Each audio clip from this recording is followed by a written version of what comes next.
এই সেনাবাহিনীর যেই প্রধান ব্যক্তি আছে ওয়াকার, এর ব্যাপারে একটা বিশেষ একটা তথ্য প্রমাণ আমার হাতে এসেছে, যেটা আমি এই মুহূর্তেই তাদের কোনো পরামর্শ বা তাদের অনুমতির বাইরে যে প্রকাশ করতে চাচ্ছি না। শুধু এতটুকু বলি যে ওয়াকার, অনেকের মতো আমার ভেতরে এটা নিয়ে একটা ছিল যে ওয়াকার কেন 5 তারিখের ওই সময়ে তিনি শেখ হাসিনাকে কেন সরালেন, কেন আসলেন। আসলে ওয়াকার বেসিক্যালি একজন প্রচণ্ড কাপুরুষ, একটা খুব ভীতু প্রকৃতির মানুষ, এটা সেনাবাহিনীতে সবাই জানেন।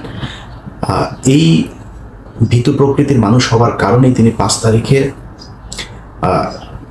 কিং কর্তব্য বিমূঢ় হয়েছেন এবং তার যেসব মিড লেভেলের অফিসার বা তার একেবারে ইমিডিয়েট জুনিয়র যেসব অফিসাররা ছিলেন, তারাও তার যে আদেশ শুনছিলেন না, যে কারণে তিনি দেখেছেন যে শেখ হাসিনাকে বাঁচাতে গেলে তিনি নিজেই একটা ক্যাজুয়ালিটির শিকার হতে পারেন, যে কারণে তিনি আর সেই ঝুঁকিটা নেননি।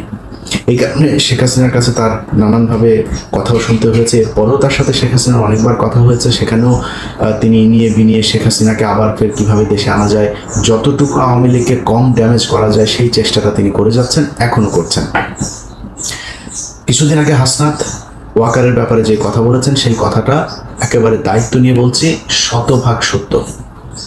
পরবর্তীতে সার্জিস যেই বক্তব্য দিয়েছে, সেই বক্তব্যটা হচ্ছে ওয়াকারকে বাঁচানোর জন্য সার্জিস, সেটা তিনি চাপে পড়ে হোক, জীবনের ভয়ে হোক, কিংবা কোনো স্বার্থের কারণে হোক, বা পরিস্থিতিটাকে শান্ত করার জন্য হোক, তিনি আবার সেনাবাহিনীর পক্ষে একটা পোস্ট দিয়ে পরিস্থিতিটা শান্ত করেছেন।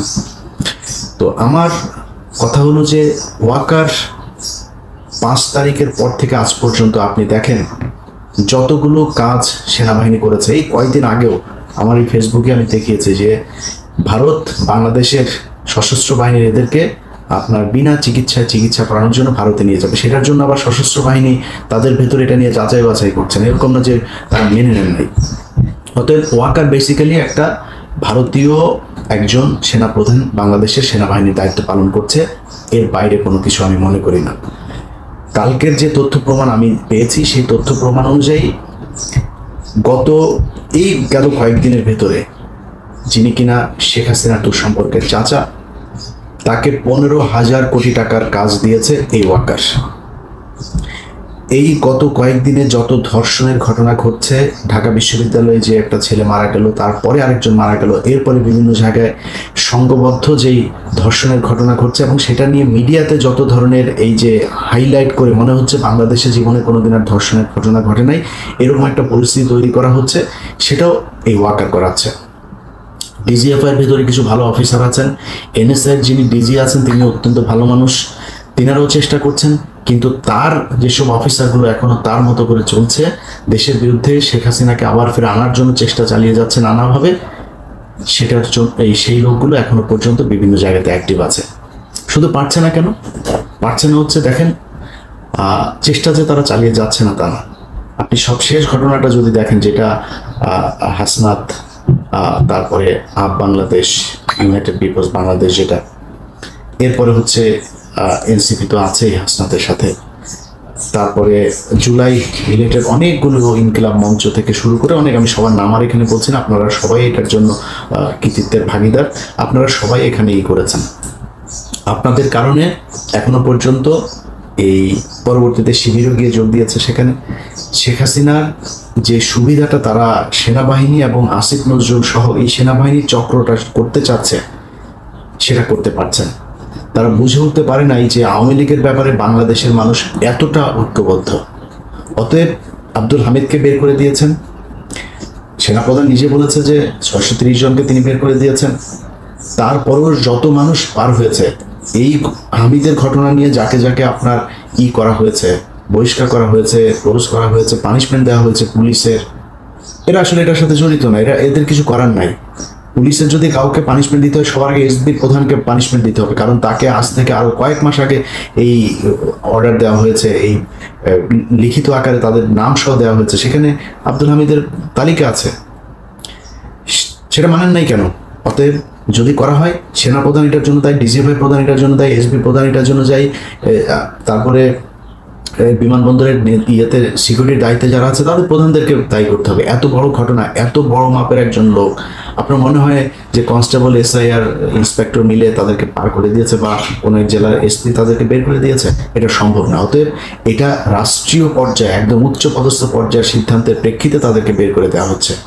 তো দেখাতে যেটা হয়েছে, আমি কয়দিন আগে একটা ভিডিওতে বলেছিলাম যে আওয়ামী লীগ যত দাঁড়াতে চাবে তাদেরকে তত শুয়ে ফেলা হবে। এদের ব্যাপারে বাংলাদেশের মানুষ ঐক্যবদ্ধ, এরা এখনো শিক্ষা এদের হয় নাই। আপনি দেখেন ভারত পাকিস্তান যুদ্ধ চলছে, সে যুদ্ধের ভেতরে আমি একজন মুসলমান, ভারত আমার মানে পাকিস্তান মুসলমান নাকি সেটাও দেখার দরকার নেই, পাকিস্তানের সাথে যুদ্ধ হয়েছিল সব বাদ দেন, কিন্তু ভারত তো আমার শত্রু। এই কয়দিন আগেই একটা কিলিং করেছে, এখনো পর্যন্ত আমার দেশের সবচেয়ে বড় শত্রুকে ভারতে নিয়ে জায়গা দিয়ে রেখেছে, এখনো পর্যন্ত আমাদেরকে হুমকি দিচ্ছে। আরাকানের ওইখানে এই আরাকান আর্মিকে দিয়ে আমাদের ভেতরে গ্যাঞ্জাম করতে যাচ্ছে, সে সেখানে প্রক্সিও অ্যাড করছে। এগুলো তো এখনো করেই যাচ্ছে। আওয়ামী লীগকেও যদি ধরেন, সে আওয়ামী লীগ ভারত পাকিস্তান যুদ্ধে ভারত যত জায়গায় মানে হামলা করছে, পাকিস্তানে মনে হচ্ছে ওদের হাসিনার ওই জায়গা থেকে মিসাইল নিয়ে তারপরে পাকিস্তানে হামলা করছে। তোদের এত খুশি লাগে কেন? আরে বেটা, বাংলাদেশ দেখ এখন, তোদের সময়ের চাইতে চাঁদাবাজি কোনো অংশে কম নেই, চাঁদাবাজি ভালো চলছে এখন, কিন্তু মানুষ তোদের ব্যাপারে ঐক্যবদ্ধ। এর কারণ কি? এই দেশের মানুষ প্রচন্ড ধর্মভীরু এবং ধর্ম সচেতন। শুধু ধর্মভীরু না, এরা ধর্ম সচেতন। অতএব এই ধর্ম সচেতন মানুষগুলোকে গেল 15 বছর তাদের ধর্মীয় অনুভূতির উপরে, তাদের ধর্ম পালনের উপরে যত ধরনের নির্যাতন টর্চার করা হচ্ছে, দাড়ি টুপিওয়ালা মানুষ এখানে যে পরিমাণে কষ্টে ছিল, ভারতেও দাড়ি টুপিওয়ালারা এত কষ্টে নাই। এই কারণে তোদেরকে মানুষ ঘৃণা করে। ওদের যারা কিনা এখন ওদের সোশ্যাল মিডিয়াগুলো, বাংলাদেশ আওয়ামী লীগের পেজে দেখবেন কিছু লোকজন এখন উপস্থাপনা করে, ওদের এগুলো সোশ্যাল মিডিয়া দেখভাল করে, তারা যে কজন কেন্দ্রীয় নেতা, বলার মতো নেতা যারা কিনা এখন পর্যন্ত গর্ত থেকে বের হয়ে ছোটখাটো পোস্ট করে, তারা ভারতের পক্ষে পোস্ট করে। এটাই ওরা, ওদেরকে এই দেশে জায়গা দেওয়া যাবে না। অতএব আগেও বলেছি, এখনো বলছি, নিঃশ্বাস থাকা পর্যন্ত বলবো, এই আওয়ামী লীগের এই বাংলাদেশে আর জায়গা হবে না। এই প্রজন্ম, এই জেনজি প্রজন্ম যতদিন পর্যন্ত বেঁচে থাকবে ততদিন জায়গা হবে না। এখন প্রশ্ন হচ্ছে, কারা চায় যে আওয়ামী লীগ টিকে থাকুক? আমি বাংলাদেশ ইসলামী ছাত্র শিবিরকে ধন্যবাদ জানাই, জামায়াত ইসলামের আমিরও দেখেছি সব শেষ গিয়ে সেখানে বক্তব্য দিয়েছেন গতকাল রাতে, আপনাদেরকে ধন্যবাদ জানাই। দেখেন, একটা বিষয় পরিষ্কার করি, আওয়ামী লীগ এই গেল 15 বছরে বিএনপি এবং জামাত দুই দলের উপরে সমান নির্যাতন করেছে। এই দলগুলোর ভেতরে যারাই ভারতের বিরোধিতা করেছে, যারাই অরিজিনাল দেশপ্রেমিক, ভারতের সাথে আঘাত করে চলতে চায়নি, তাদের কাউকে তারা ছাড় দেন। এমনকি বিএনপির সর্বোচ্চ নেত্রী, তাকে পর্যন্ত তারা জেলখানায় ঢুকিয়েছে। এটাই তো করেছে এই আওয়ামী লীগ গত। অতএব আমরা অনেক দূরে ছিলাম, হ্যাঁ আপনাদের ভাষায় আমরা কিছুই না, আমরা অবশ্যই কিছুই না। আমরা দেশে থেকে ভাই যুদ্ধ করতে পারি নাই, আপনাদের মতো লড়াই করতে পারি নাই, গুম হইতে পারি নাই, জেলে যাইতে পারি নাই অবশ্যই, কিন্তু আমি আসলে একজন